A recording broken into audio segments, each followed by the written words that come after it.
शिवसेना नेते आणि खासदार आनंद परांजपे यांनी सध्या माध्यमांमध्ये सुरू असलेल्या चर्चांवर स्पष्ट भूमिका मांडली आहे. सध्या माध्यमांमध्ये सूत्र नावाचे सूत्रधार आहेत, परंतु प्रत्यक्षात महायुती सरकारमधील मुख्यमंत्री देवेंद्र फडणवीस, उपमुख्यमंत्री एकनाथ शिंदे आणि उपमुख्यमंत्री अजित पवार यांच्यात उत्तम समन्वय असल्याचं त्यांनी सांगितलं. कोणत्याही प्रकारची तक्रार अजित पवारांनी केली असल्याचं काहीही घडलं नसल्याचंही त्यांनी स्पष्ट केलं. अमित शहा यांच्या दौऱ्याबाबत त्यांनी स्पष्ट केलं की शहा हे कोणत्याही राजकीय कार्यक्रमासाठी नव्हे, तर ते छत्रपती शिवाजी महाराजांच्या पुण्यतिथीच्या निमित्तानं रायगडावर आले होते. आज कोणताही राजकीय कार्यक्रम नव्हता. सुनील तटकरे यांनी स्पष्ट सांगितलं की गृहमंत्री येत असताना पालकमंत्री पदाची चर्चा करण्याइतकी राजकीय परिपक्वता आमच्यात आहे. अमित शहा यांना स्नेहभोजनाचं आमंत्रण तटकरे आणि मंत्री भरत गोगावले यांनाही होतं, असंही परांजपे यांनी सांगितलं.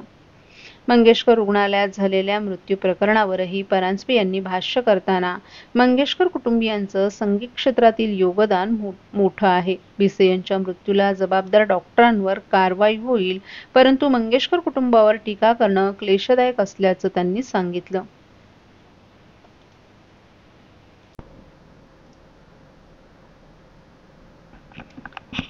भारतरत्न डॉक्टर बाबासाहेब आंबेडकर यांची 134वी जयंती देशभरात उत्साहात साजरी होत असताना ठाणे शहर पत्रकार संघाच्या वतीनं देखील ठाणे महापालिका मुख्यालयातील पत्रकार कक्षात अभिवादन कार्यक्रमाचं आयोजन करण्यात आलं.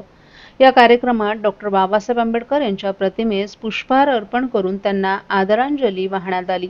यावेळी ठाणे महानगरपालिकेचे उपायुक्त जी गोदेपुरे, पत्रकार संघाचे अध्यक्ष आनंद कांबळे, संघाचे पदाधिकारी आणि अनेक पत्रकारही मोठ्या संख्येने उपस्थित होते. या कार्यक्रमाचं आयोजन अत्यंत साधेपणाने आणि आदरभावाने करण्यात आलं होतं. यावेळी उपस्थितांनी डॉक्टर आंबेडकरांच्या विचारांचं स्मरण करत पत्रकारितेतून सामाजिक समतेचा संदेश देण्याचं आवाहन केलं. की राज्यघटनेचं महत्त्व, त्याचं प्रियम्बल म्हणजे त्याची प्रस्तावना जी आहे, किती सर्व कश केली की म्हणजे जे काही पानं आहेत ती फक्त एका प्रियम्बल मध्ये त्यांनी समानता, त्यानंतर एकनिष्ठता, जी काही चौकट आखून दिली संविधानाची, आणि ज्या संविधानाच्या चौकटीवर आधारित आज आपली लोकशाही आधारभूत आहे, तर त्या अशा महामानवांनी जे काही आपल्याला मार्गदर्शन ठरवून दिलं, ज्याच्या आधारावर आज समाजामध्ये समानता, एकजूटपणा जी आहे आजच्या दिवशी, ती सर्व याच महामानवांनी दिलेल्या मार्गदर्शक तत्वावर चालू आहे.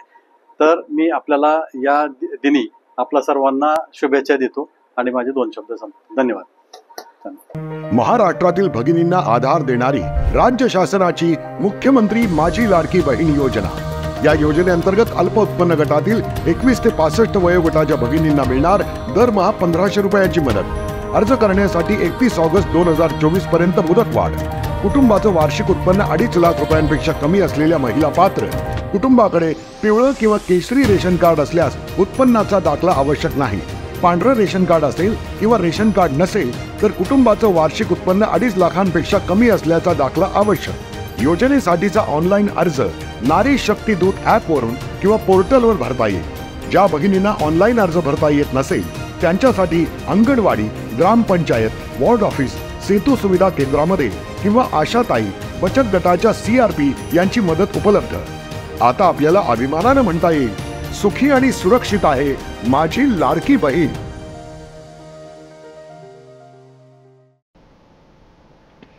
भारतीय संविधानाचे शिल्पकार भारतरत्न परमपूज्य डॉक्टर बाबासाहेब आंबेडकर यांच्या 134व्या जयंतीदिनानिमित्त तलावपाळी ठाणे येथे अभिवादन कार्यक्रमाचं आयोजन करण्यात आलं. या कार्यक्रमाचं आयोजन महाराष्ट्र प्रदेश काँग्रेस कमिटीच्या अनुसूचित जाती विभागाचे उपाध्यक्ष नंदकुमार मोरे यांनी केलं होतं. यावेळी डॉक्टर बाबासाहेब आंबेडकर यांच्या प्रतिमेवर पुष्पवृष्टी करून अभिवादन करण्यात आलं. या कार्यक्रमाला महाराष्ट्र प्रदेश काँग्रेस कमिटी अनुसूचित जाती विभागाचे उपाध्यक्ष किशोर केदार, महिला काँग्रेस कमिटीच्या सचिव शिल्पा सोनोने, ठाणे काँग्रेसचे सरचिटणीस संकटा पाठक, काँग्रेसचे नेते हरेश्वर कोळी, सचिव मनोजकुमार पांडे, ज्येष्ठ काँग्रेस सेवा दलाचे नेते हरिलाल विश्वकर्मा, युवक काँग्रेसचे विनीत मोरे, नदीम शेख, शुभम सोनोने, ठाणे शहर युवक काँग्रेसचे उपाध्यक्ष सुनील भाबळ, महिला काँग्रेसच्या सरचिटणीस वसुधा गायकवाड, महिला काँग्रेसच्या सचिव पुष्पा पाटील, उज्ज्वला अंबलकर, आशा गोखले, युवक काँग्रेस बोर्ड अध्यक्ष हरीश सिंग, युवा नेते रुपेश तुपे, नाना मगदूम आदी पदाधिकारी आणि कार्यकर्तेही मोठ्या संख्येने उपस्थित होते. या कार्यक्रमाच्या दरम्यान डॉक्टर बाबासाहेब आंबेडकरांचा विजय असो आणि संविधान जिंदाबाद अशा घोषणा देत उपस्थित कार्यकर्त्यांनी देशाच्या संविधानाच्या रक्षणाचा संदेश दिला. या कार्यक्रमाने वातावरण राष्ट्रभक्ती आणि समतेच्या मूल्यांनी भारलं. जगभरामध्ये भारतरत्न परमपूज्य डॉक्टर बाबासाहेब आंबेडकरांची 134वी जयंती साजरी होत आहे.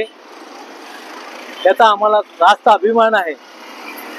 आज डॉक्टर बाबासाहेब आंबेडकरांची जयंती ठाणे येथे आम्ही काँग्रेस पक्षाच्या वतीने साजरी करत आहोत. मी या आजच्या बाबासाहेब आंबेडकरांच्या जयंती दिनी महाकारुणी तथागत गौतम बुद्ध आणि परमपूज्य डॉक्टर बाबासाहेब आंबेडकर यांना अभिवादन करत आहे. आजच्या दिनी आपणास मी सांगू इच्छितो की परमपूज्य डॉक्टर बाबासाहेब आंबेडकरांनी जगातील सर्वश्रेष्ठ घटना ही आपल्या भारत देशाला दिलेली आहे. याचा सर्व भारतीयांना अभिमान आहे.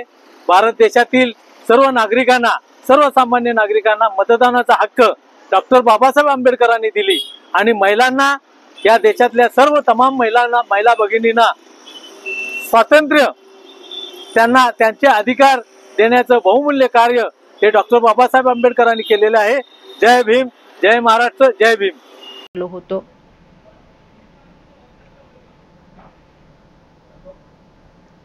ठाण्याचे आमदार संजय केळकर यांच्या पुढाकाराने आणि भारतीय जनता पार्टी ठाणे शहर जिल्ह्यातर्फे डॉक्टर बाबासाहेब आंबेडकर जयंती दिनानिमित्त आणि भारतीय संविधान अमृत महोत्सवी वर्षानिमित्त ठाण्यात भव्य संविधान गौरव यात्रा काढण्यात आली.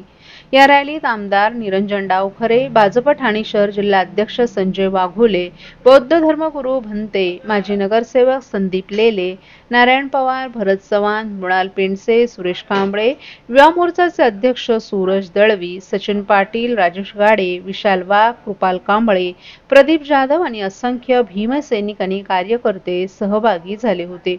ही रॅली मोठ्या उत्साहात पार पडली. डॉक्टर बाबासाहेब आंबेडकरांच्या जयघोषानं यावेळी वातावरण भीममय झालं होतं. भाजप खोपट कार्यालयात डॉक्टर बाबासाहेब आंबेडकरांच्या तस्बिरीला पुष्पहार घालून भंते यांच्या उपस्थितीत वंदना घेऊन रॅलीस सुरुवात झाली. आंबेडकर रोड, कोटनाका येथील संविधान चौक, डॉक्टर बाबासाहेब आंबेडकर पुतळा आणि पुढे बाजारपेठेतून स्टेशन येथील डॉक्टर बाबासाहेब आंबेडकरांच्या पुतळ्याजवळ ही रॅली समाप्त झाली. डॉक्टर बाबासाहेब आंबेडकर रोडवर उपस्थित नागरिकांनी या रॅलीचं जोरदार स्वागत केलं. या ठिकाणी जयंती साजरी करण्यात आली. या कार्यक्रमाला आमदार संजय केळकर, आमदार निरंजन डावखरे यांनी भेट देऊन नागरिकांना शुभेच्छा दिल्या. त्यानंतर कोटनाका येथील अशोक स्तंभ येथे असलेल्या संविधान प्रतिमेसही आमदार केळकर, आमदार डावखरे, संजय वाघोले आणि उपस्थित पदाधिकाऱ्यांनी पुष्पवृष्टी करून डॉक्टर बाबासाहेब आंबेडकरांच्या नावाचा जय जयकार करून पुढे डॉक्टर बाबासाहेब आंबेडकरांच्या पुतळ्यास पुष्पहार अर्पण केला. बाजारपेठेतून ही रॅली जात असताना दुकानदारांनी रॅलीवर आणि बाबासाहेबांच्या तस्बिरीवर फुलांचा वर्षाव केला. तर स्टेशन रोडवर डॉक्टर बाबासाहेब आंबेडकरांच्या पुतळ्यास मान्यवरांच्या हस्ते पुष्पहार अर्पण करून या रॅलीचा समारोप करण्यात आला. आमदार केळकर यांनी यावेळी ठाणे नगरी ही डॉक्टर बाबासाहेबांच्या पदस्पर्शानं पावन झालेली नगरी असल्याचं सांगितलं. डॉक्टर आंबेडकरांमुळे आपल्याला घटना मिळाली, न्याय हक्क मिळाला. या घटनेचा आणि आपल्या कर्तव्याचा आदर करण्याचा संकल्प आपल्याला बाबासाहेबांनी दिला. सर्वांचा विकास, सामाजिक न्याय याबाबत कटिबद्ध असावं ही शिकवण त्यांनी दिली. बाबासाहेब आंबेडकरांना कोटी कोटी प्रणाम. तर आमदार डावखरे यांनी नागरिकांना जयंती दिनाच्या शुभेच्छा दिल्या.